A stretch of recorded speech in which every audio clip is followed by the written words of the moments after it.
our creator na binigay kami ng talent to achieve this kind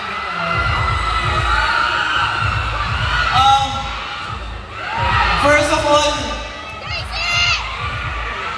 yung nandito lang kami, it's already an honor for us. And to win this award, maraming salamat po.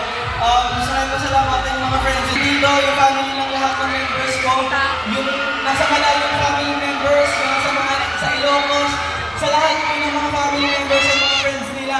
Maraming salamat po sa lahat ng suporta. Maraming salamat po. Also our Black Entertainment family,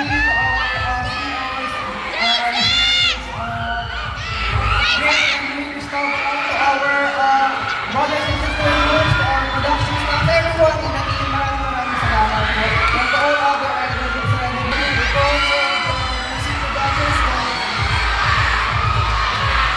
nag-work on